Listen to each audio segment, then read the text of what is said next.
Kalafa, Hawaii, where it still is today.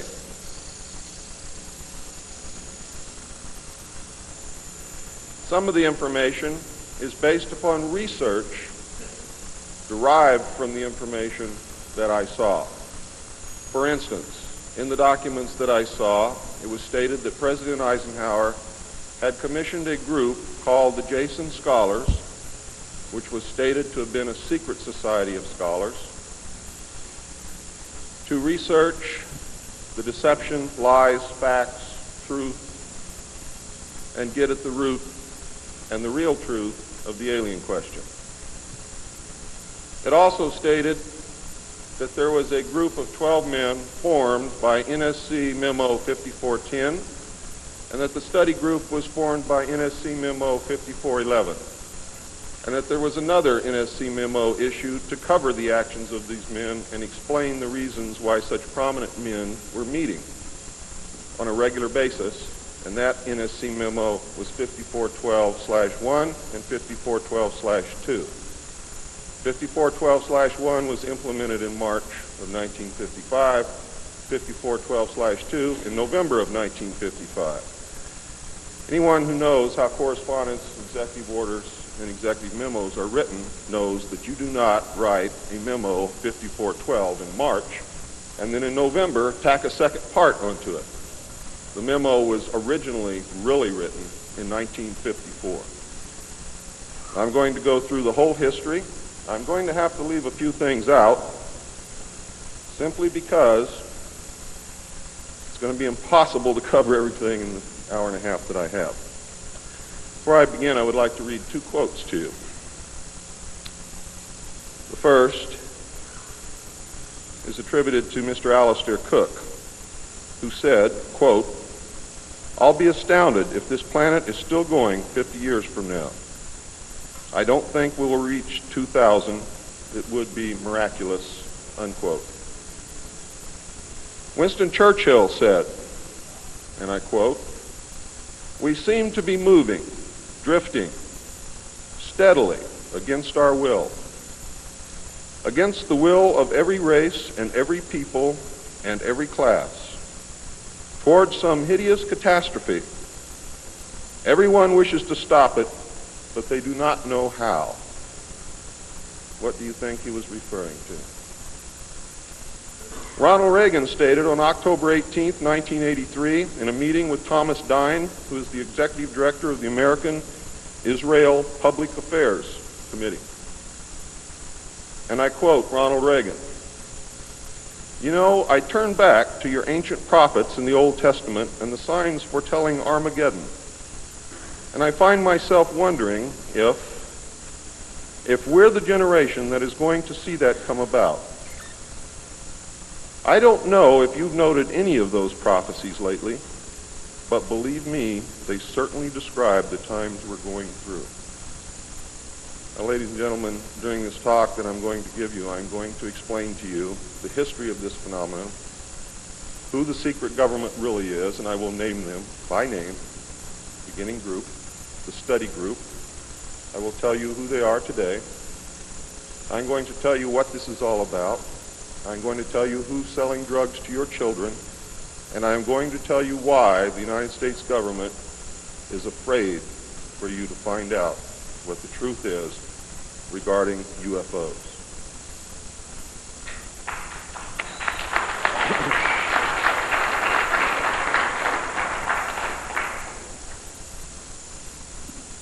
I'm going to skip over the early saucer recoveries, but there are many more than what you would expect. The early saucers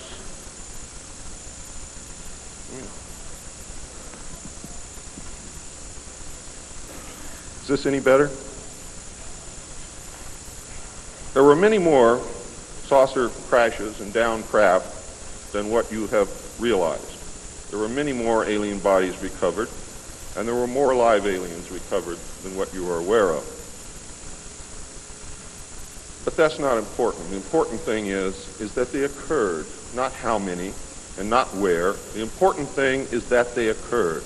And those of you who want to argue over how many and where and how many bodies are wasting the time of everyone else. because that's not important. What's important is that they occurred. And there are two crashes that are so important that the government will go to any lengths to prevent you from finding out. And those are two crashes which occurred near the city of Aztec, New Mexico. Why? Because both of those crashed craft contained human body parts. And they are deathly afraid of a national panic.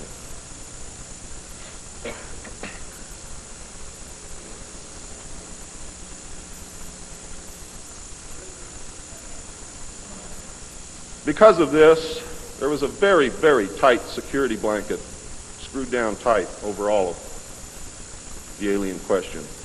The downed craft, the fact that they were here, the technology that we were recovering. Some craft, strangely enough, were not damaged at all. But we could not recognize anything that we had previously known as mechanical, electrical, hydraulic, or any other thing that we knew of, except eventually we discovered that the craft contained a small reactor approximately the size of a large football or a small basketball, which was said to be a clean reactor, and the craft, this particular craft, used or seemed to use water as fuel. Now, how that all works, I don't know. I am not a nuclear physicist. Thank God. A special group of America's top scientists were organized under the name Project Sign in December of 1947 to study the phenomena. There was no such thing at that time as MJ-12. The whole nasty business was contained within the shroud of secrecy. Project Sign evolved into Project Grudge in December of 1948. A very low-level collection and disinformation project named Blue Book was formed under Grudge. 16 volumes were to come out of Grudge, including the controversial Grudge 13, which I and Bill English saw, read, and revealed to the public. Blue teams were put together to recover the crashed discs and dead or alive aliens. The blue teams were later to evolve into alpha teams under Project Pounce and Project Pluto. During these early years, the United States Air Force and the Central Intelligence Agency exercised complete control over the alien secret. The Air Force was later to be dropped because it was a young service and had no political power and could not overcome the power of the Army and the Navy. In fact, the CIA was formed by presidential executive order, first as a Central Intelligence Group for the express purpose of dealing with the alien presence. Later, the National Security Act was passed, establishing it as the Central Intelligence Agency. The National Security Council was established to oversee the intelligence community and especially the alien endeavor. It was not created specifically to form national policy. In fact, you can say that the National Security Council was the forerunner of MJ-12, and there was another group between MJ-12 and the National Security Council, which is to come later. A series of National Security Council memos and executive orders removed the CIA from the sole task of gathering foreign intelligence and slowly but thoroughly legalized direct action in the form of covert activities at home and abroad. On December 9, 1947, Truman approved issuance of NSC-4, entitled Coordination of Foreign Intelligence Information Measures, at the urging of Secretaries Marshall, Forrestal, Patterson, and the Director of the State Department's Policy Planning Staff, Kennan, who, by the way, were all members of the Council on Foreign Relations. The Foreign and Military Intelligence Book 1, Final Report of the Select Committee to Study Governmental Operations with Respect to Intelligence Activities, United States Senate, 94th Congress, Second Session, Report number 94-755, April 26, 1976, page 49 states, this directive empowered the Secretary of State to coordinate overseas information activities designed to counter communism. A top-secret annex to NSC-4, which was NSC-4 Alpha, or 4A, for those of you who are confused by military terms, instructed the Director of Central Intelligence to undertake covert psychological activities in pursuit of the aims set forth in NSC-4 and secretly was to run a psychological operation against the American public to hide the presence of UFOs and aliens. The initial authority given the CIA for covert operations under NSC 4A did not establish formal procedures for either coordinating or approving these operations. How many of you understand what I just said to you? Not too many. Let me explain it. What this means, the initial authority given the CIA for covert operations under NSC 4 Alpha did not establish formal procedures for either coordinating or approving these operations. That means they had to answer to no one. It means go do what you got to do. Don't bring any dirt back here because we don't want to see it. Just get the job done. Don't ask anybody. Don't report to anybody. That's exactly what it means. It simply directed the DCI, which is the Director of Central Intelligence, to undertake covert actions and to ensure, through liaison with state and defense, that the resulting operations were consistent with American policy. The only guideline was that it was consistent with American policy. Later, NSC 10-1 and NSC 10-2 were to supersede NSC 4 and NSC 4A, and NSC 10/1 was to establish the Office of Policy Coordination, or the OPC, was chartered to carry out an expanded program of covert activities. It was directly responsible for the alien task projects, and it was the direct forerunner of MJ-12. NSC 10-1 and 10-2 validated illegal and extra-legal practices and procedures as being agreeable to the national security leadership. The reaction, of course, was very swift. In the eyes of the intelligence community, no holes were barred. Under NSC 10-1, an executive coordination group was established to review but not approve covert project proposals. Why? Because if you've ever read or known anything about President Truman, he was a mean little guy, and he didn't believe in trusting everybody else to do the right thing, and he kept the power solidly in his hands. He did not give it to anyone.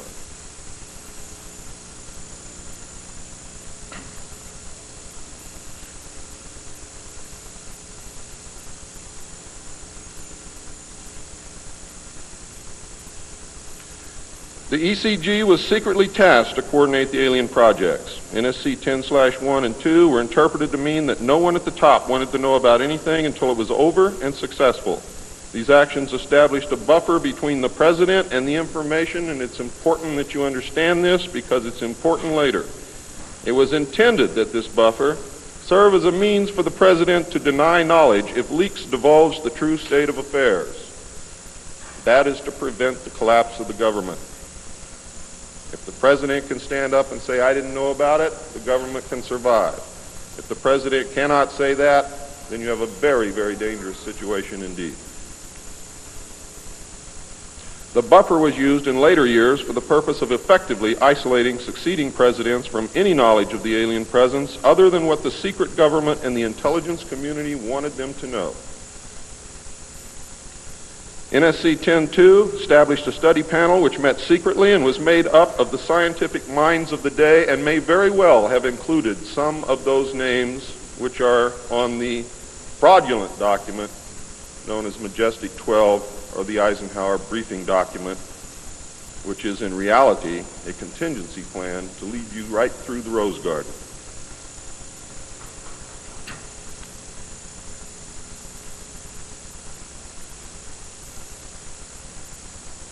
The study panel was not called MJ-12. In fact, the study panel was never called MJ-12. Another NSC memo, NSC 10/5, further outlined the duties of the study panel. These NSC memos and secret executive orders set the stage for the creation of MJ-12 only 4 years later. Now it gets nasty. Secretary of Defense James Forrestal began to object to the secrecy. He was a very idealistic and religious man who believed that the public should be told.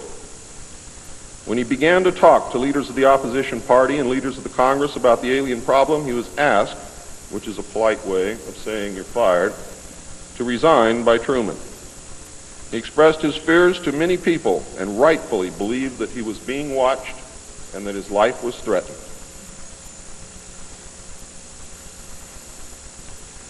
This was interpreted by those who were ignorant of the facts as paranoia, because most people had no knowledge of what was really going on. Forrestal later was said to have suffered a mental breakdown and was admitted, they say, actually, he was committed to Bethesda Naval Hospital against his will. In fact, it was feared that Forrestal would begin to talk again and he had to be isolated, discredited, and shut up.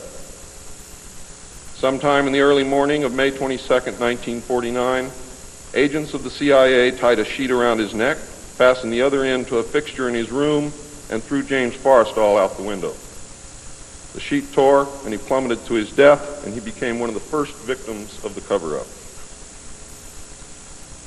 The live alien that had been taken from the 1949 Roswell crash was called EB. It was short for extraterrestrial biological entity, and all aliens are not called EB. EB had a tendency to lie, and for over a year would give only the desired answers to questions asked. Those questions which would have resulted in an undesirable answer went unanswered. At some point during the second year of captivity, he began to open up, and the information derived from EB was startling, to say the least. And this compilation of his revelations became the foundation of what would later be finished, called the Yellow Book. Photographs were taken of EB, which among others, I and Bill English were to view years later in Grudge 13. Why do they keep the aliens in a Faraday-shielded environment? Because they have a tendency to disappear right through walls. And if you can prevent the transmission of electromagnetic energy, you can stop them from doing it.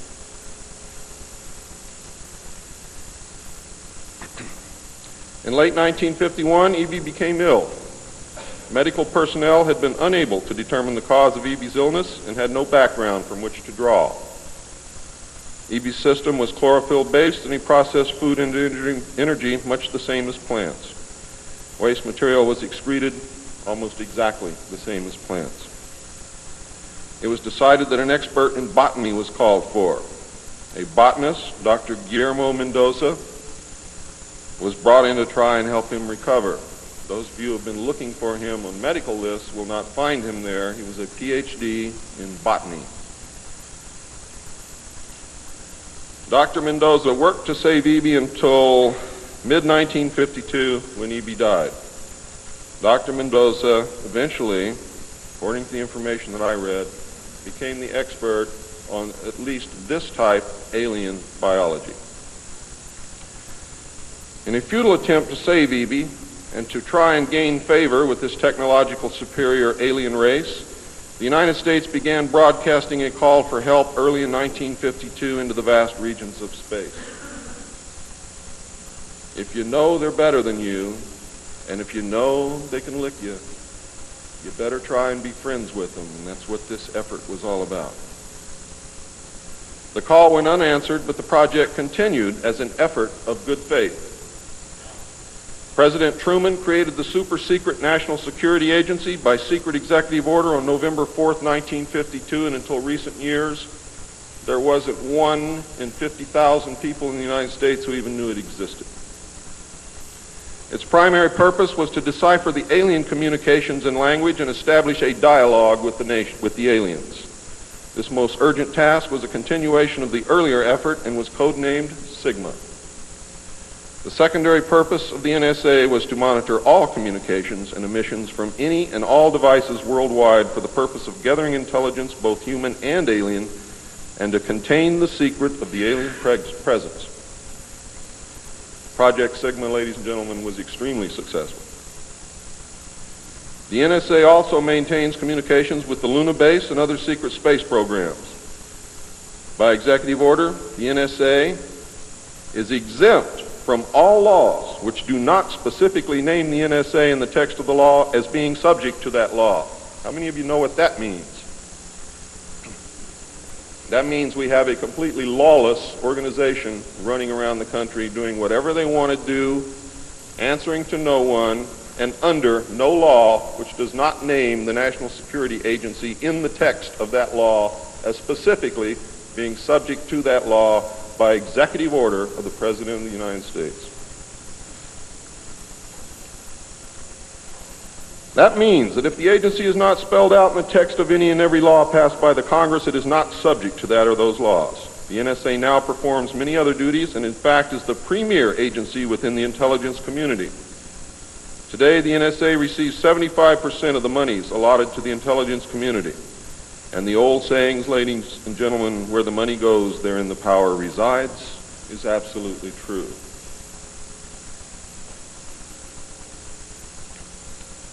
The DCI today is mainly a figurehead.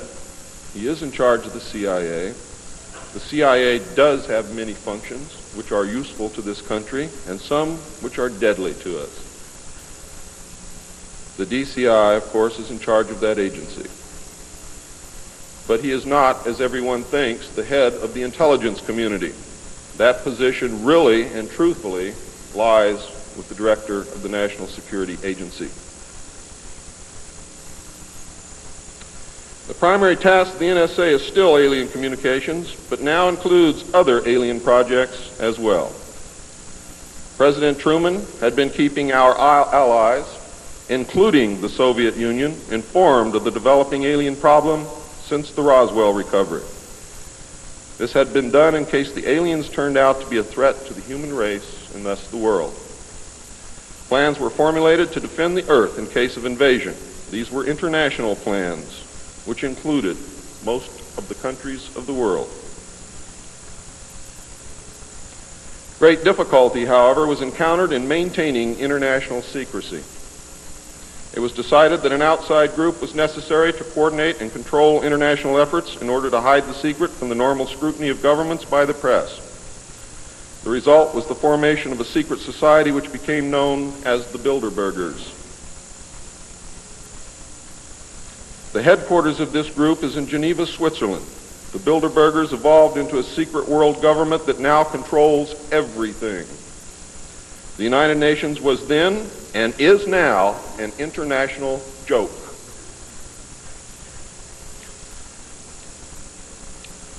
In 1953, a new president occupied the White House. He was a man used to a structured staff organization with a chain of command. His method was to delegate authority and rule by committee. He made major decisions, but only when his advisors were unable to come to consensus, and when he was in the Army, he was known as the diplomat. He was very good at what he did. He was very good at bringing people together, reaching consensus, and getting people to work for him. His normal method was to read through or listen to several alternatives and then approve one. Those who worked closely with him have stated that his favorite comment was, "Just do whatever it takes." Now here's a man very different from President Truman. He spent a lot of time on the golf course. This was not all unusual for a man who had been career Army with the ultimate position of Supreme Allied Commander during the war, a post which carried 5 stars along with it. In fact, he deserved it. This president was General of the Army Dwight David Eisenhower. During his first year in office, 1953, at least 10 more crash discs were recovered, along with 26 dead and 4 live aliens. One of the 4 live aliens died within hours of being removed from the craft. The others died approximately 3 or 4 days later. Of the 10, 4 were found in Arizona, 2 in Texas, 1 in New Mexico, 1 in Louisiana, 1 in Montana, and 1 in South Africa. And there were hundreds of sightings. Why were so many craft crashing? Because the government was scared. And when they found out that the radar was downing the craft, they started aiming the radar at the craft with lock-on radar and pumped the juice through. And they brought as many down as they could.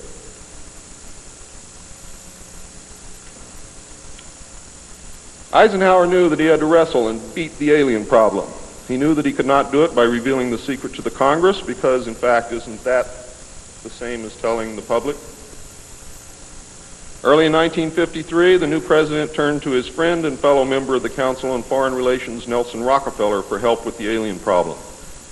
Eisenhower and Rockefeller began planning the secret structure of alien task supervision, which was to become a reality within 1 year. The idea for MJ-12 was thus born. It was Nelson's uncle Winthrop Aldrich who had been crucial in convincing Eisenhower to even run for president. The whole Rockefeller family, and with them the Rockefeller empire, had solidly backed Eisenhower. Asking Rockefeller for help with the alien problem was to be the biggest mistake Eisenhower ever made for the future of the United States and most probably all of humanity, as you will soon see. What he literally did with this act, ladies and gentlemen, is abdicate the presidency to a secret group. Within 1 week of Eisenhower's election, he had appointed Nelson Rockefeller chairman of a presidential advisory committee on government organization. Rockefeller was responsible for planning the reorganization of the government. New Deal programs went into one single cabinet position called the Department of Health, Education, and Welfare. When the Congress approved the new cabinet position in April of 1953, Nelson was named to the post of Undersecretary to Ovida Culp Hobby. In 1953, also, astronomers discovered large objects in space which were moving toward the Earth, and it was first believed that they were asteroids. However, if you know much about astronomy, you know that you can predict or project backward orbital paths of bodies in space and determine where they come from, what they're doing, where they're going, and what their orbital path really is. Well, this failed to pan out, and the evidence proved that the objects could only be spaceships intelligently guided. Project Sigma intercepted alien communications, and when the objects reached the Earth, they took up a very high orbit around the equator. There were several huge ships, and their actual intent was unknown. Project Sigma and a new Project Plato, through radio communications using the computer binary language, which the aliens understand very well, they're very mathematical minded, was able to arrange a landing that eventually resulted in face-to-face contact with alien beings from another planet. Project Plato was tasked with establishing diplomatic relations with this race of space aliens. But in the meantime, something else happened. In the meantime, a race of human-looking aliens contacted the United States government. Where this happened, I do not know. I wish that I did. This alien group warned us against the aliens that were orbiting the equator and offered to help us with our spiritual development. They demanded that we dismantle and destroy our nuclear weapons as the major condition. They refused to exchange technology, citing that we were spiritually unable to handle the technology which we then possessed, and has not that been true throughout our history? They believed that we would use any new technology to destroy each other, as we always have. This race stated that we were on a path of self-destruction, and we must stop killing each other, stop polluting the earth, stop raping the earth's natural resources, and learn to live in harmony with each other and with nature. These terms were met with extreme suspicion, especially the major condition of nuclear armament, disarmament, and I have to say that I could not blame them in the face of so many uncertainties and so many alien surprises staring them directly in the face. It was believed that meeting that condition would leave us helpless in the face of an obvious alien threat. We also had nothing in history to help with the decision. Nuclear disarmament was not considered to be within the best interests of the United States, and the overtures were rejected. Later in 1954, the race of large-nosed gray aliens which had been orbiting the Earth landed at Holloman Air Force Base. It happened in 1954, ladies and gentlemen. If you take everything that Bob Ebenegger has ever said and subtract 10 years from it, you will be right on the money. A basic agreement was reached. An alien named Krill was left as a pledge that they would return and formalize the agreement. In fact, he was a hostage. This race identified themselves as originating from a planet around a red star in the constellation of Orion, which we call Betelgeuse. I believe that that's a lie. They lie a lot, and they deceive a lot. And it is evident through every action that they've ever done with us. The truth is, ladies and gentlemen, these creatures might be from Mars, really. They claim that they are from a planet which revolves around the red star, which we call Betelgeuse. They stated that their planet was dying and that at some unknown future time they would no longer be able to survive there.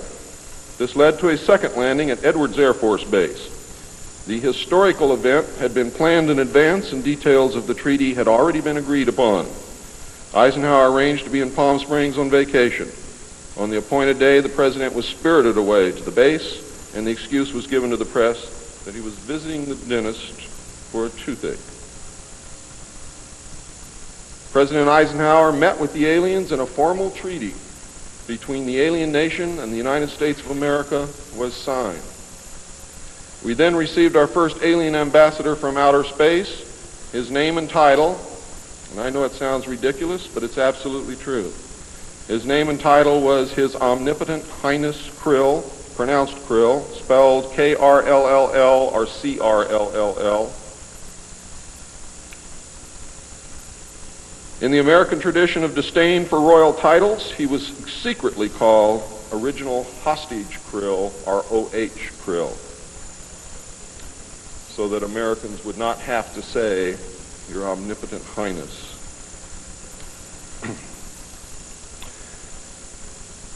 You should know that the alien flag is known as the trilateral insignia. It looks like a TP with two circles on either side of the V and one pole running straight down the middle. It is displayed on their craft and worn on their chest on their uniforms. Both of these landings in the second meeting were filmed, and the film exists today. Where it exists, I do not know, but I do know that it exists. The treaty stated, the aliens would not interfere in our affairs, and we would not interfere in theirs. We were particularly interested that they do not interfere with anything that would affect our future, which has been violated. We would keep their presence on Earth a secret. They would furnish us with advanced technology and would help us in our technological development. They would not make any treaty with any other Earth nation. They could abduct humans on a limited and periodic basis for the purpose of medical examination and monitoring of our development, with the stipulation that the humans would not be harmed, would be returned to their point of abduction, that the humans would have no memory of the event, and that the alien nation would furnish MJ-12 with a list of all human contacts and abductees on a regularly scheduled basis, and this is not being done. It was agreed that each nation would receive the ambassador of the other for as long as the treaty remained in force. It was further agreed that the alien nation and the United States would exchange 16 personnel each to the other with the purpose of learning each of the other. The alien guests would remain on Earth, and the human guests would travel to the alien point of origin for a specified period of time, then return, at which point a reverse exchange would be made. I have no knowledge whatsoever of what happened to those original 16 humans who left the Earth with the aliens. It was also agreed that bases would be constructed underground for the use of the alien nation, and that 2 bases would be constructed for the joint use of the alien nation and the United States government. The base at Dulce is one, the base at S4 in the area known as Area 51 or Dreamland is the second. Exchange of technology would take place in the jointly occupied bases. These alien bases would be constructed under Indian reservations in the 4 corners of Utah, Colorado, New Mexico, and Arizona, and one would be constructed in Nevada in the area known as S4, located approximately 7 miles south of the western border of Area 51, otherwise known as Dreamland. All alien areas are under complete control of the Naval Department, and all personnel who work in these complexes receive their checks from the Navy. Construction of the bases began immediately, but progress was slow until large amounts of money were made available in 1957, and in the meantime work continued on the Yellow Book with the information derived from the guests.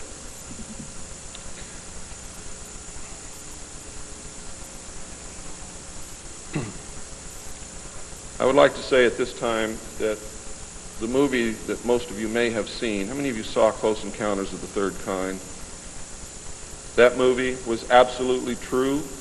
Those events did take place, not exactly as you saw them, not in the place where you saw them take place, but there was a landing, there was an agreement, there was conversation, there was an exchange of personnel made. I would like to say now also that J. Allen Hynek was the technical director on that movie, and he was also the co-author of Grudge 13, which I read between the years 1970 and 1973, along with another man named Lieutenant Colonel Friend. As you learned last night, it's the real nice guys that get you. Right, Phil?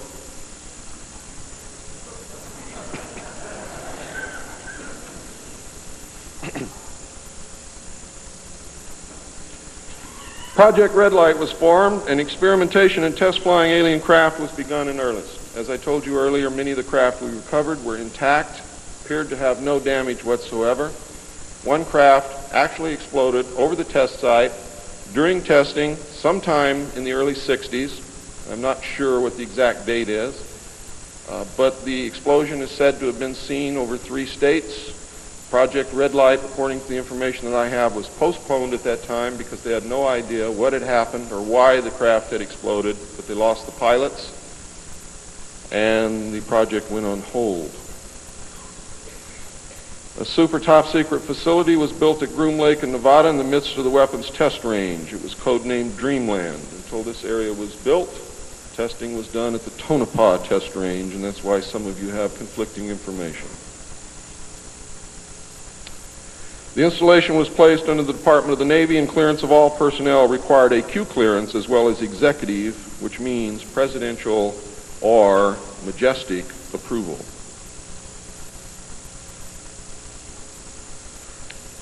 This is ironic due to the fact that the President of the United States does not have clearance to visit the site.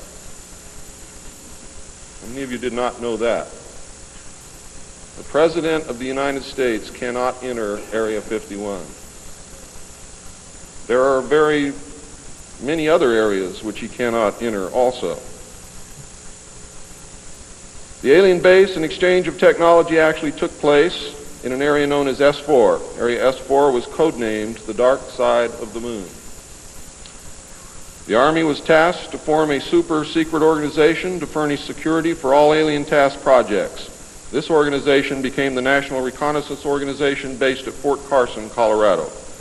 The specific teams trained to secure the projects were called Delta.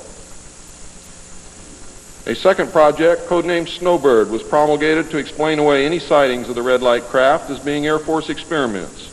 The Snowbird craft were manufactured using conventional technology and were flown for the press on several occasions, and those of you who are my age or older will remember, as children or young adults, going to the movie and seeing in the Movie-Tone newsreel the Avro car and other strange-looking saucer craft that were developed by the United States and the Canadian Armed Forces as a part of Project Snowbird. Project Snowbird was also used to debunk legitimate public sightings of alien craft, also called UFOs. Project Snowbird was very successful, and reports from the public declined steadily until recent years. But not just due to Project Snowbird. There was an intense ridicule, denial, and debunking campaign going on since the beginning. People stopped reporting what they saw. A multi-million-dollar secret fund was organized and kept by the military office of the White House. This fund was used to build over 75 deep underground facilities. Presidents who asked were told the fund was used to build deep underground shelters for the president in case of war. Only a few were built for the president. Millions of dollars were funneled through this office to MJ-12 and then out to the contractors, and was used to build top-secret alien bases as well as top-secret dumb or deep underground military bases. I think dumb is very appropriate. And the facilities promulgated by Alternative 2 throughout the nation. President Johnson used this fund to build a movie theater and pave the road on his ranch, and I believe he also used it to fix his shower. He had no idea of its true purpose, but he felt that because it was military money, it was his money.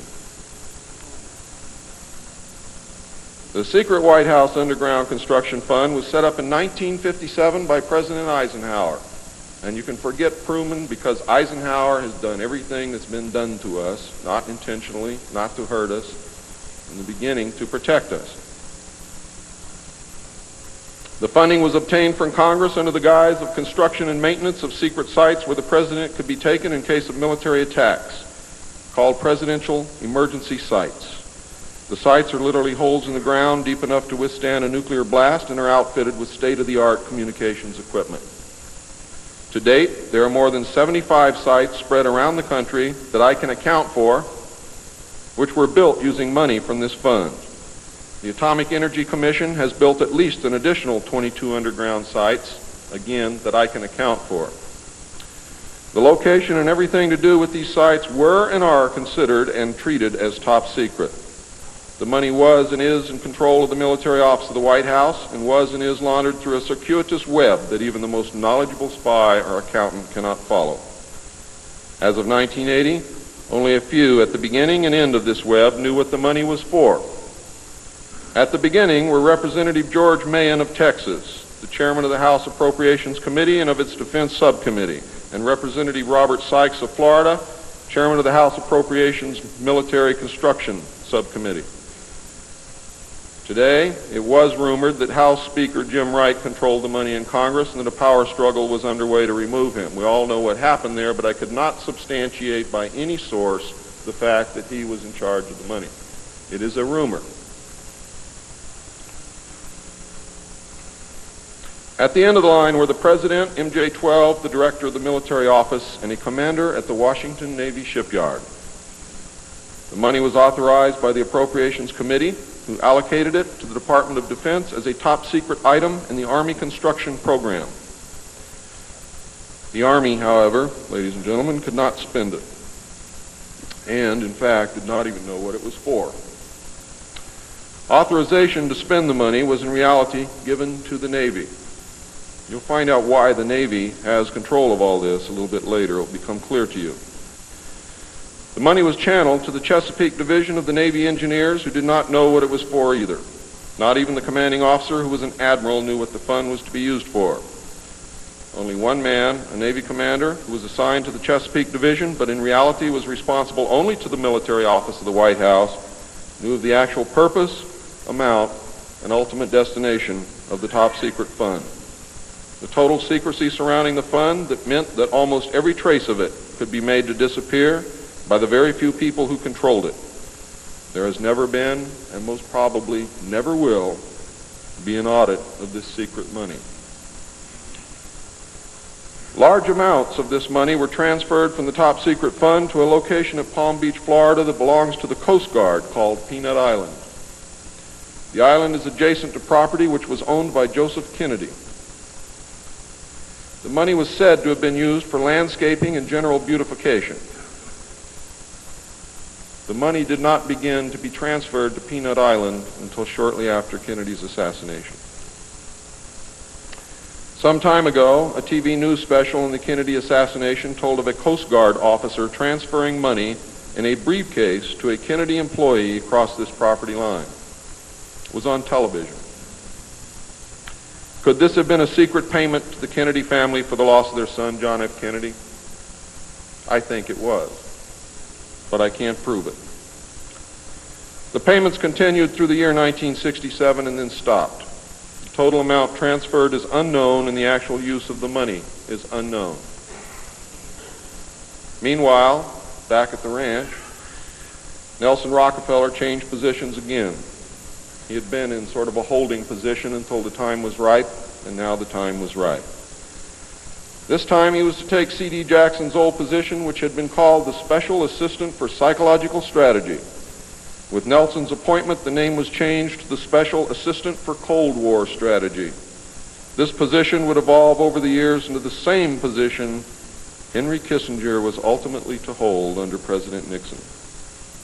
Officially, he was to give advice and assistance in the development of increased understanding and cooperation among all peoples. Sounds very nice and innocent, doesn't it? The official description, of course, was a smokescreen. For secretly, he was the presidential coordinator for the intelligence community. In his new post, Rockefeller reported directly and only to the President. He attended meetings of the Cabinet, the Council on Foreign Economic Policy, and the National Security Council, which was the highest policy-making body in the government.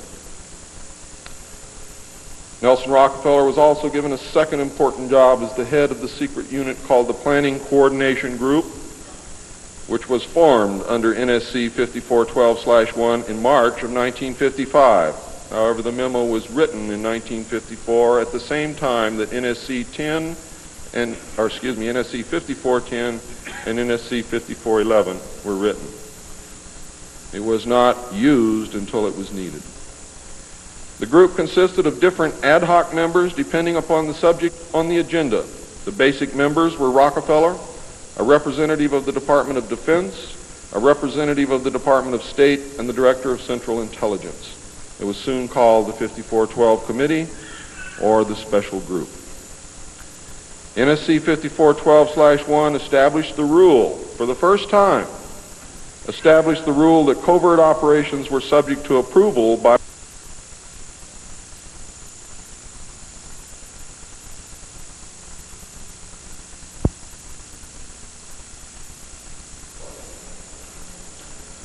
secret executive memorandum. NSC 5410, Eisenhower had preceded NSC 5412/1 in 1954 to establish a permanent committee, not ad hoc, to be known as Majority 12, MJ12,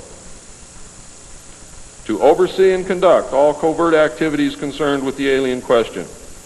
NSC 5412/1 was created to explain the purpose of these meetings when Congress and the press became curious as to why such important and prominent men were meeting on a regular basis.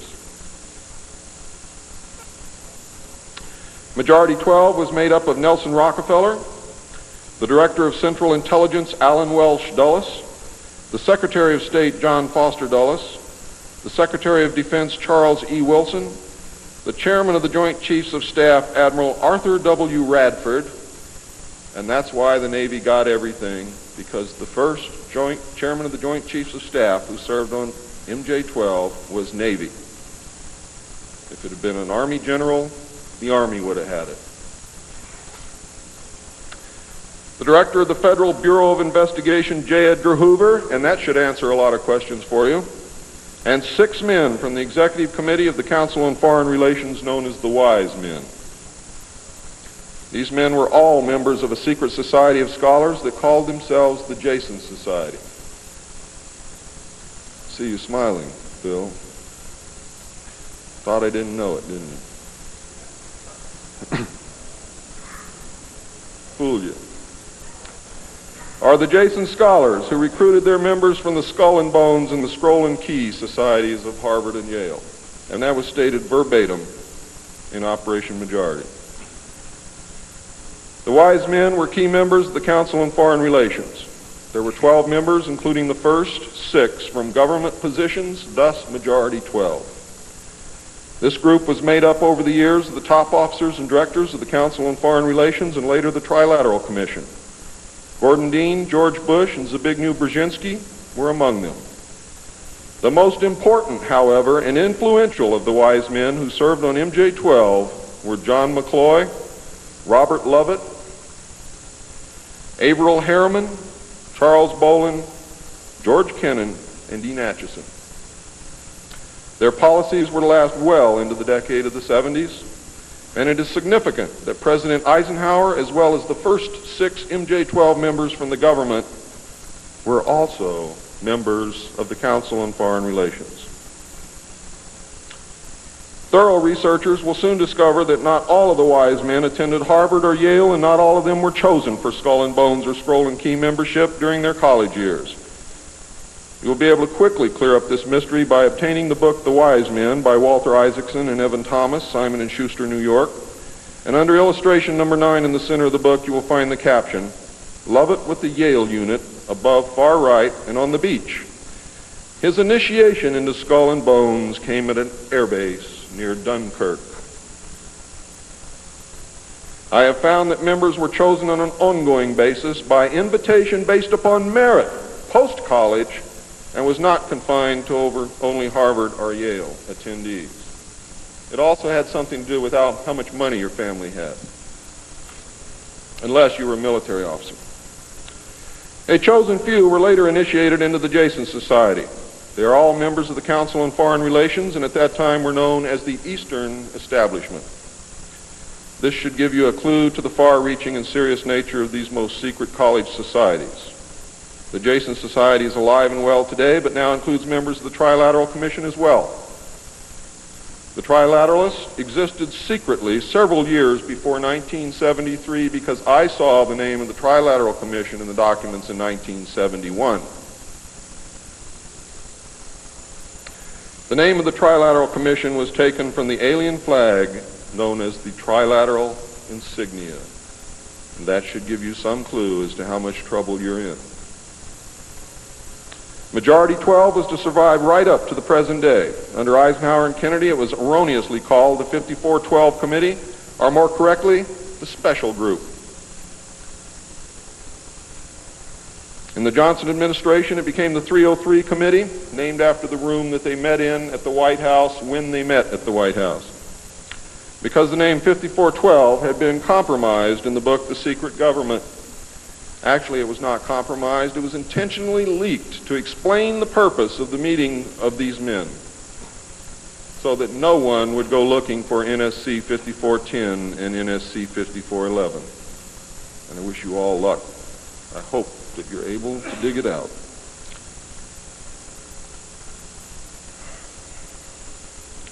Actually, NSC 5412/1 was leaked to the author to hide the existence of NSC 5410.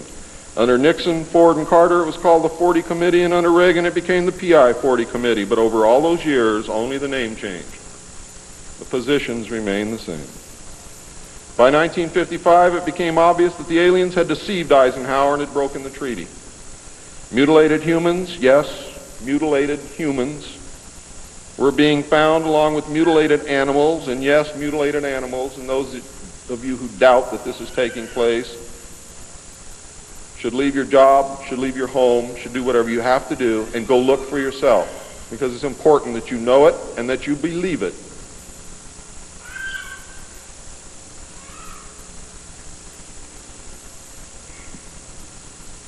These things were being found all across the United States. It was suspected that the aliens were not submitting a complete list of human contacts and abductees to MJ-12, and it was suspected that not all abductees had been returned, and this has been verified. The Soviet Union was suspected of interacting with them, and this proved also to be true. It was learned that the aliens had been and were then manipulating masses of people through secret societies, witchcraft, magic, the occult, and religion. After several Air Force combat air engagements with alien craft, it also became apparent that our weapons were no match against theirs. In November of 1955, NSC 5412/2 was issued, establishing a study committee to explore all factors which are involved in the making and implementing of foreign policy in the nuclear age. This, again, was only a blanket of snow that covered the real subject of study, which was the alien question. For, in fact, 5412/2 had, as I told you earlier, been written in 1954, when NSC 5410 and 5411 was written, and 5411 by secret executive memorandum in 1954. The study group was commissioned to examine all the facts, evidence, lies, and deception and discover the truth of the alien question. NSC 54/2 was only a cover that had become necessary when the press began inquiring as to the purpose of regular meetings of such important men. When the press asked Gordon Dean somewhere near the end of 1954 why they were meeting and what they were studying, Gordon Dean says, "As of yet, we have no direction, but we're working on it." It then became necessary to find a direction and find a reason for these meetings, and that's exactly what they did. The first meetings began in 1954 and were called the Quantico meetings because they met at the Quantico Marine Base. See, one thing I knew, ladies and gentlemen, I know who they are. I know what they were called. All I had to do was find out who belonged to those names And it's impossible to hold meetings of 36 prominent men secret over such a long period of time. The study actually lasted 3 years, not forever. It was a 3-year study, period. A study group was made up of 35 members of the Council on Foreign Relations secret scholars known as the Jason Society or the Jason Scholars. Dr. Edward Teller was invited to participate. Dr. Zbigniew Brzezinski was the study director for the first 18 months. Dr. Henry Kissinger was chosen as the group study director for the second 18 months, beginning in November of 1955. Nelson Rockefeller was a frequent visitor during the study. I'm going to read you the study group members now. For those of you who know who these people are, you're going to be amazed. Those of you who do not, I advise that you purchase a copy of my text, which will be on sale at the minute that I finish my last word.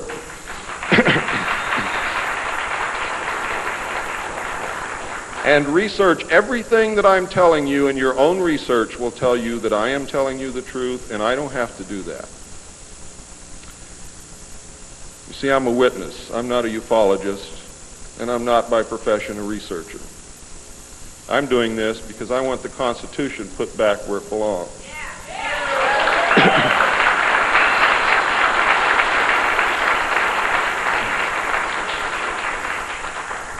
The study group members were Gordon Dean, chairman, one of the most powerful men in the United States at that time. Dr. Zbigniew Brzezinski, study director for the first phase. Dr. Henry Kissinger, study director for the second phase. Dr. Edward Teller represented the scientific community.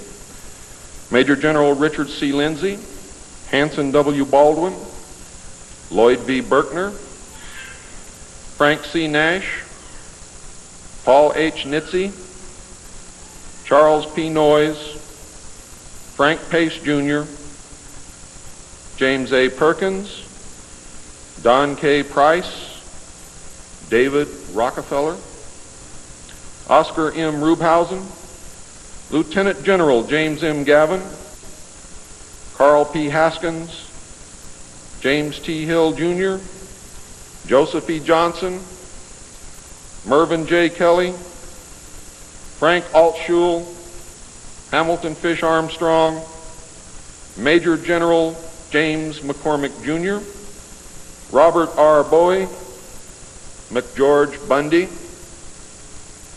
William A. M. Burden, John C. Campbell, Thomas K. Findletter, George S. Franklin Jr., I. Rabbi, Roswell L. Gilpatrick, N. E. Hallaby, General Walter Bedell Smith, called Beetle,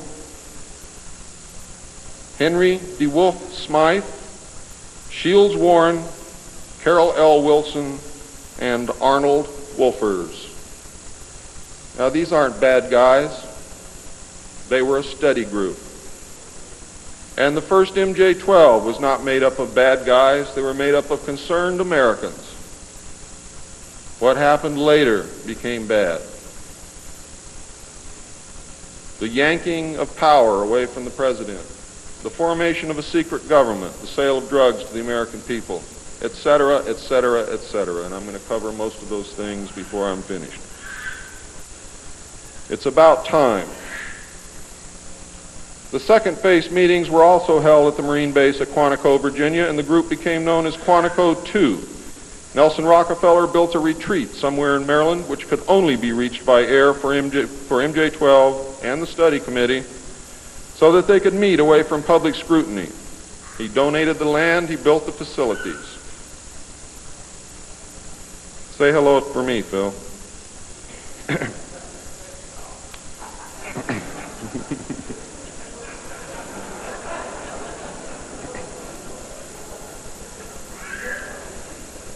So that they could meet away from public scrutiny.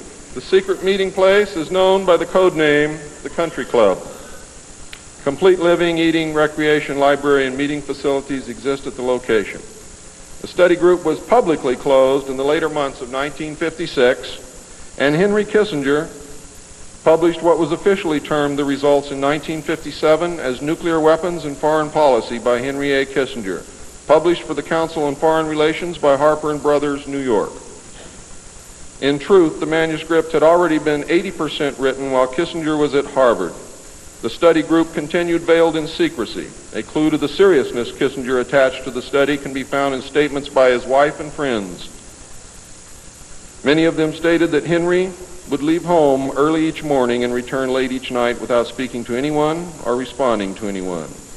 It seemed, in fact, as if he were in another world which held no room for anyone else. Now, when they say that he would not speak to anyone or respond to anyone, they meant it literally. I find these statements very revealing. The revelations of the alien presence and actions during the study must have been a great shock. I know I would have been shocked. Henry Kissinger was definitely out of character during the time surrounding these meetings, as he is normally described as being a gentleman, very charming, and most people who meet him like him very much. Henry Kissinger would never again be affected in this manner, no matter the seriousness of any subsequent event. On many occasions, he would work very late into the night after having already put in a full day. Coupled with his not speaking, this behavior eventually led to his divorce.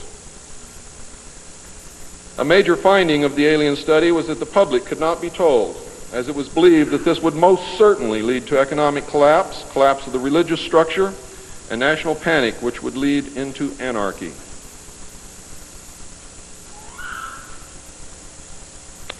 Secrecy thus continued. An offshoot of this finding was that if the public could not be told, then the Congress could not be told. Thus, funding for the projects and research would have to come from outside the government. There are some things beginning to fall into place. Without aliens, you cannot make sense of anything else that's been happening for the 44 years. You put the aliens in the middle of this stuff and you've got all the answers, every one of them. In the meantime, money was to be obtained from the military budget and from CIA confidential non-appropriated funds. Another major finding was the aliens were using humans and animals for a source of glandular secretions, enzymes, hormonal secretions, blood, and in horrible genetic experiments. The aliens explained these actions as necessary to their survival. What I'm going to tell you now is very sad if it's true, because I am unable to weed through the lies and deception and really find the truth. All I know is what they told us. They stated that their genetic structure had deteriorated and that they were no longer able to reproduce. They stated that if they were unable to improve their genetic structure, their race would soon cease to exist. We looked upon their explanations with extreme suspicion. Since our weapons were literally useless against the aliens, MJ-12 decided to continue friendly diplomatic relations with them until such time as we were able to develop a technology which would then enable us to challenge them on a military basis. Overtures would have to be made to the Soviet Union and other nations to join forces for the survival of humanity. In the meantime, plans were developed to research and construct two weapon systems using conventional and nuclear technology, which would hopefully bring us to parity. The results of the research were projects Joshua and Excalibur. Joshua was a weapon captured from the Germans, which at that time was capable of shattering 4-inch thick armor plate at a range of 2 miles using low-frequency aimed sound waves. And it was believed that this weapon would be effective against the alien craft and beam weapons. Excalibur was a weapon carried by missiles not to exceed 30,000 feet above ground level, not to deviate from designated target more than 50 meters, that would penetrate 1,000 meters of tufa hard-packed soil such as that found in New Mexico, would carry a 1 megaton warhead, and was intended for use in destroying the aliens in their underground bases. Joshua was developed successfully but never used to my knowledge. Excalibur was not pushed until recent years, and now there is an unprecedented effort to develop this weapon. The people who are working on these weapons tell us that they have never been pushed so hard in their history working on any project than they are being pushed to develop Project Excalibur.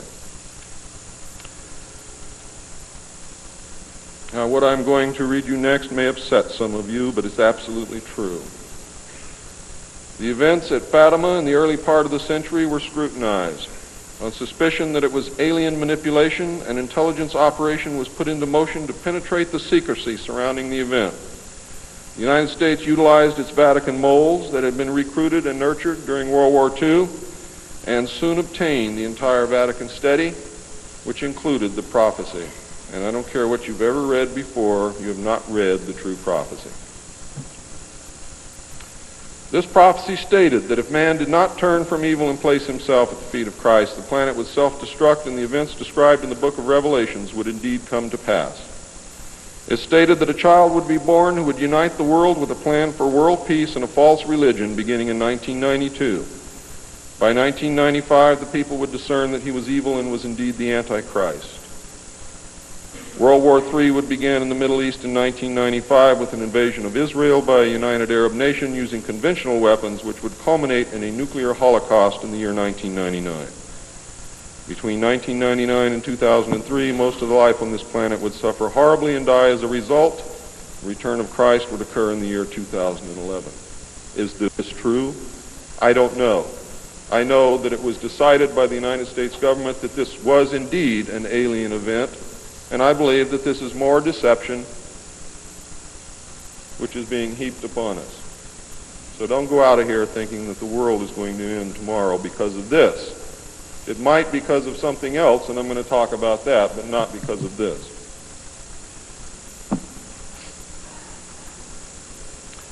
When the aliens were confronted with this finding, they confirmed that it was true.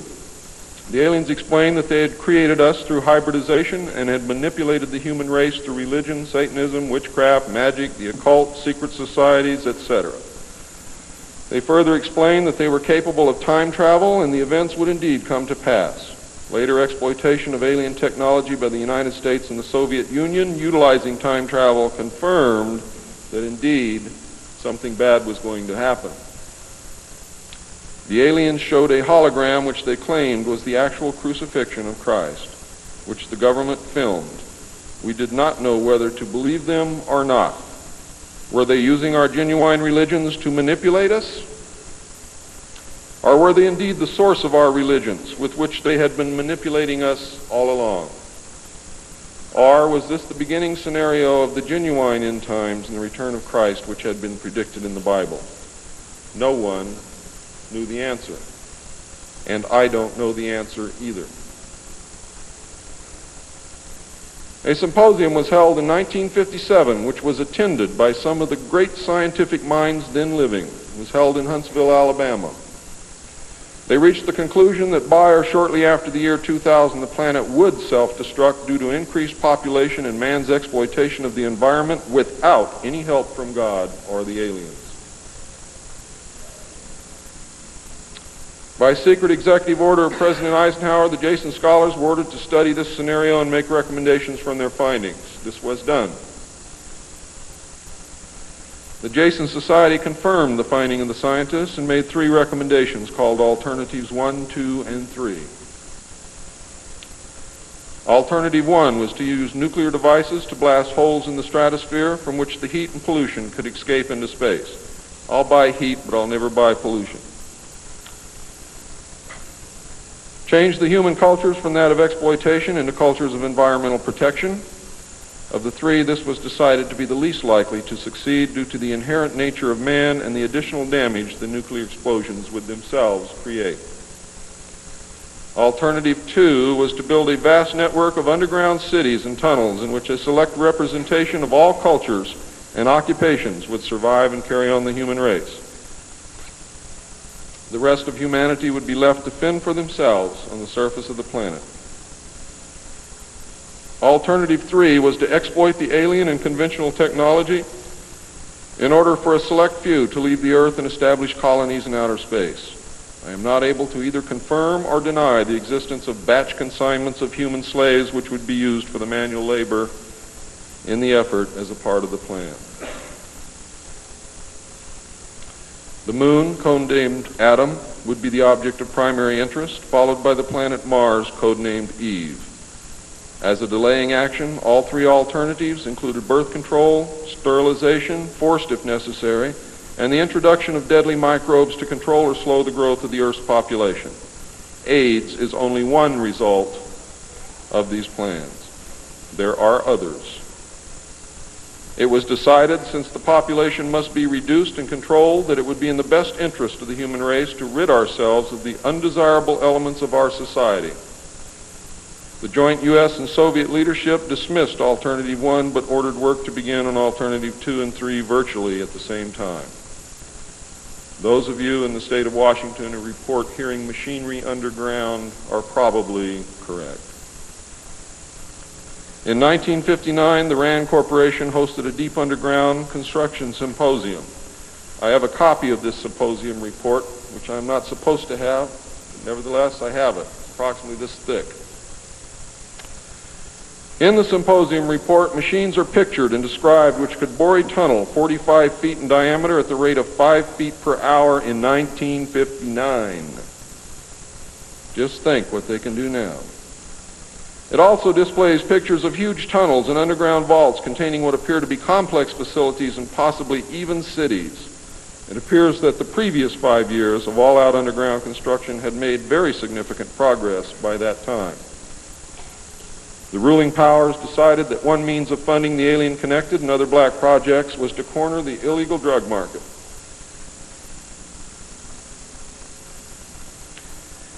A young, ambitious member of the Council on Foreign Relations was approached. His name is George Bush, who at the time was the president and CEO of Zapata Oil based in Texas. Zapata Oil was experimenting with the new technology of offshore drilling. It was correctly thought that the drugs could be shipped from South America to the offshore platforms by fishing boat, where it would then be taken to shore by the normal transportation used for supplies and personnel. By this method, no customs or law enforcement agency would subject the cargo to search. George Bush agreed to help and organize the operation in conjunction with the CIA. The plan worked better than anyone had thought and has since expanded worldwide, and there are now many other methods of bringing the illegal drugs into the country. But it must always be remembered that George Bush began the sale of drugs to our children. Now, if you think I'm crazy, get off your butt and start digging, because you will find out that it's absolutely true. The CIA now controls all the world's illegal drug markets. The official space program was boosted by President Kennedy in his inaugural address when he mandated that the United States put a man on the moon before the end of the decade. Although innocent in its conception, this mandate enabled those in charge to funnel vast amounts of money into black projects and conceal the real space program from the American people. A similar program in the Soviet Union served the same purpose. In fact, a joint alien United States and Soviet Union base already existed on the moon at the very moment Kennedy spoke the words. On May 22, 1962, a space probe landed on Mars and confirmed the existence of an environment which could support life. Not long afterward, the construction of a colony on the planet Mars began in earnest. Today, there is a colony which exists on the planet Mars. It is a United States-Russian alien facility.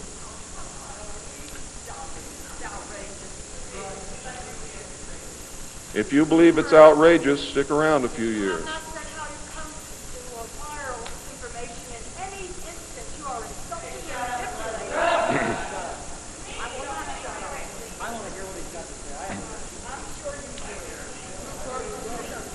This is very disturbing information, and I don't expect anyone to believe it.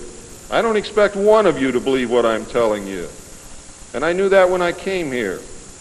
I'm not one of you. I'm not a ufologist. I'm not a researcher. I have an obligation to inform the public, and once that's done, I've done my job. From then on, it's up to you, not me.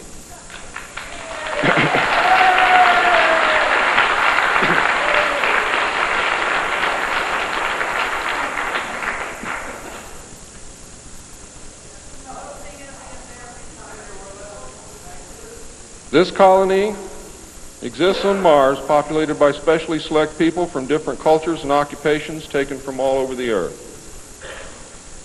A public charade of antagonism between the Soviet Union and the United States has been maintained over all these years in order to fund projects in the name of national defense when in fact we are the closest allies.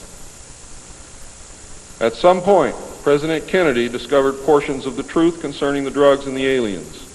He issued an ultimatum in 1963 to MJ-12. President Kennedy assured them that if they did not clean up the drug problem, he would. He informed MJ-12 that he intended to reveal the presence of aliens to the American people within the following year and ordered a plan developed to implement his decision. President Kennedy was not a member of the Council on Foreign Relations and knew nothing of Alternative 2 or Alternative 3 that I can find out.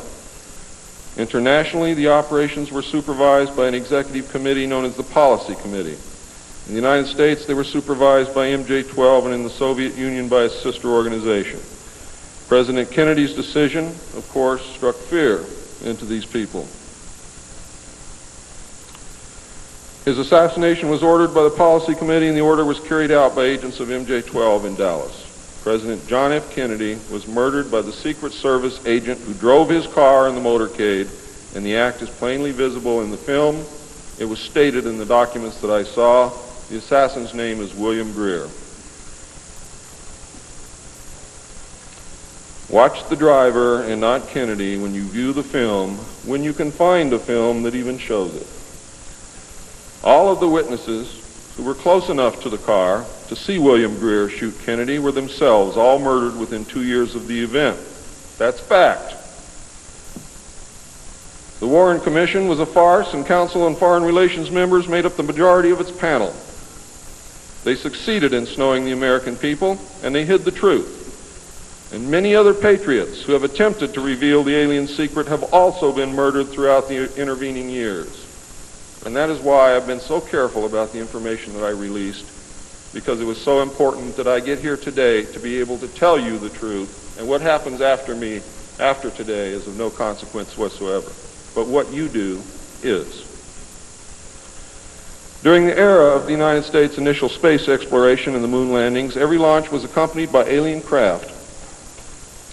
A moon base dubbed Luna was sighted and filmed by the Apollo astronauts. Domes, spires, tall round structures which look like silos, huge T-shaped mining vehicles which left stitch-like tracks in the lunar surface, and extremely large as well as small alien craft appear in the photographs. It is, in fact, a joint United States, Russian, and alien base. The space program is a farce and an unbelievable waste of money. Alternative 3 is a reality, and it is not at all science fiction. Most of the Apollo astronauts were severely shaken by this experience, and their lives and subsequent statements reflect the depths of the revelation and the effect of the muzzle order which followed. They were ordered to remain silent or suffer the extreme penalty, death, which was termed an expediency. One astronaut actually did talk to the British producers of the TV expose Alternative 3, confirming many of the allegations. However, I do not know who it was.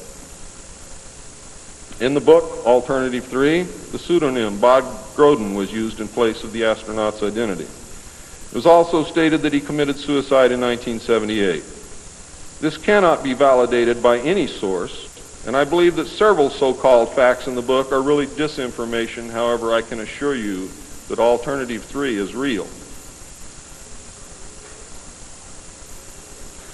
I firmly believe that this disinformation is a result of pressure put upon the authors and is meant to nullify the effect upon the populace of the British TV expose entitled Alternative 3. The headquarters of the international conspiracy is in Geneva, Switzerland. The ruling body is made up of representatives of the governments involved as well as the executive members of the group known as the Bilderbergers. Meetings are held by the Policy Committee when necessary on a nuclear submarine beneath the polar ice cap. The secrecy is such that this was the only method which could ensure that the meetings could not be bugged, and is the only place where they discuss their most secret matters. I can say that the book is at least 70% true from my own knowledge and the knowledge of my sources. I believe that the disinformation was an attempt to compromise the British TV expose with information which could be proven false, just as the Eisenhower briefing document was released here in the United States under the contingency plan Majestic 12, and which can also be proven false. Since our interaction with the aliens began, we have come into possession of technology beyond our wildest dreams. A craft named Aurora exists at Area 51, which makes regular trips into space. It is a one-stage ship called a TAV, or Trans-Atmospheric Vehicle. And it can take off from the ground using a 7-mile runway, go into high orbit, return on its own power, and land on the same runway. We currently have and fly atomic-powered alien craft at Area S4 in Nevada. Our pilots have made interplanetary voyages in these craft and have been to the Moon, Mars, and other planets aboard these craft. There is a group of pilots at the base who wear a patch, which has a little alien peeking over the bottom. It has, I think, 3 or 4 letters at the top, and I forget what they are, but John Lear knows what they are. There is a picture of Saturn and a picture of Mars in the photograph, and in the background there are 7 stars which are strangely shaped just like the stars in the Pleiades group. What that means, I don't know. We have been lied to about the true nature of the moon, the planets Mars and Venus, and the real state of technology that we possess today at this very moment. There are areas in the moon where plant life grows and even changes color with the seasons. And this seasonal effect is because the moon does not, as claimed, always present the exact same side to the Earth or the sun. There is an area that wobbles in and out of darkness on a seasonal basis, and it is near this area that the plant life grows. The moon does have a few man-made lakes and ponds upon its surface, and clouds have been observed and filmed in its atmosphere. How many of you remember the period of time, several years, when almost every reported alien craft that was reported landed was on or near water and appeared to be pumping water into the craft? How many of you remember that? Quite a few. The water went to the moon, ladies and gentlemen, to change the moon. And it is working.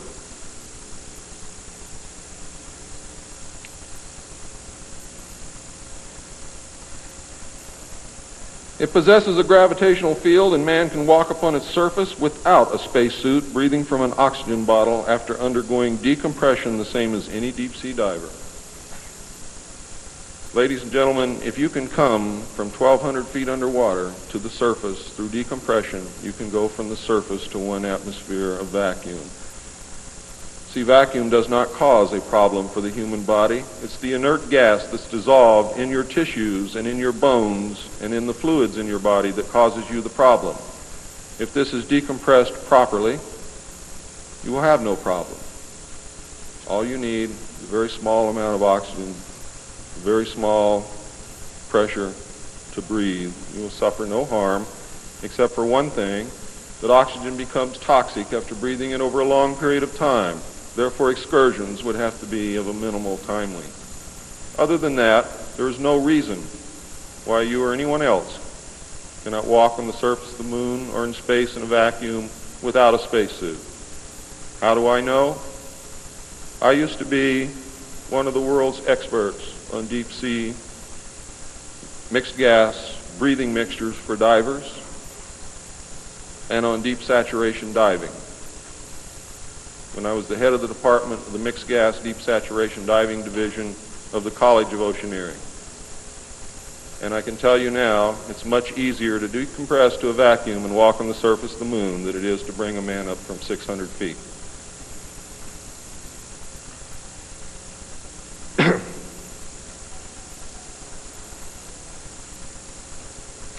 I have seen the photographs, and some of them were actually published in a book called We Discovered Alien Bases on the Moon by Fred Steckling. However, all the photographs are not there, but there are some very good ones. I would advise you to buy the book. I would advise you to look at the photographs, get the NASA number, and send for them.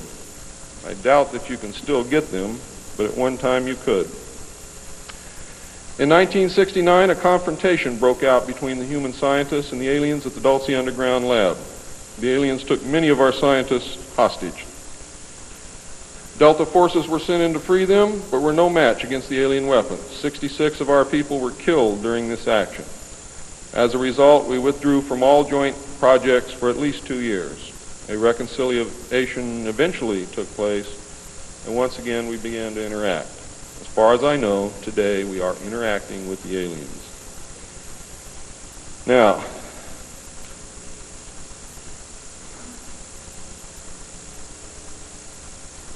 I'm gone past my limit. I'm not going to infringe upon the other speakers. The text of my speech will be on sale outside. I only have one message to give you. I don't care what you think of me. I don't care what you call me. I do care what you do with this information because it is important to our survival as a species.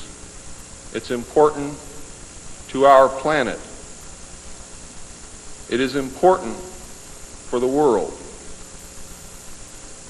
What happens to me is of no consequence, and I knew that when I started this.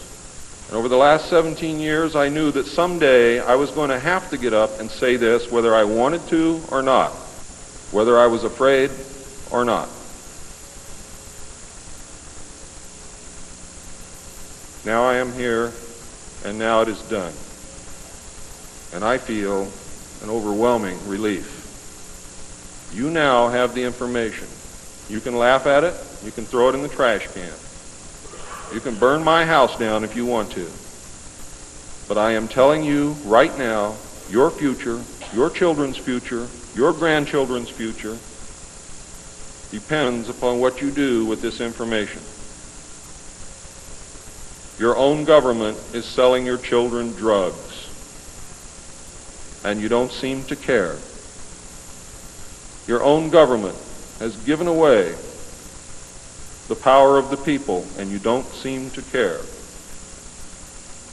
There is an apathy that is running rampant in this country that is deadly, whether or not there are aliens.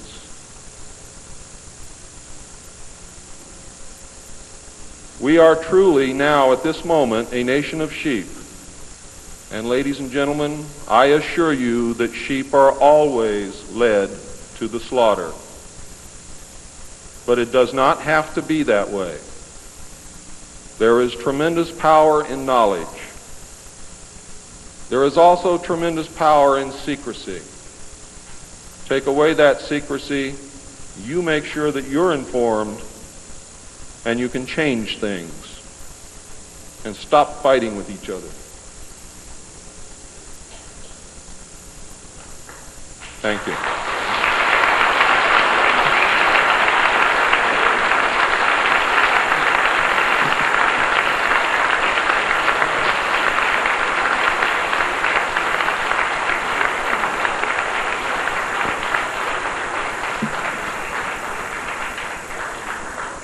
This time, ladies and gentlemen, I think a 5-minute break is in order. What do you think, John? It's been a long time. Please keep it to 5 minutes because we really are very limited on time.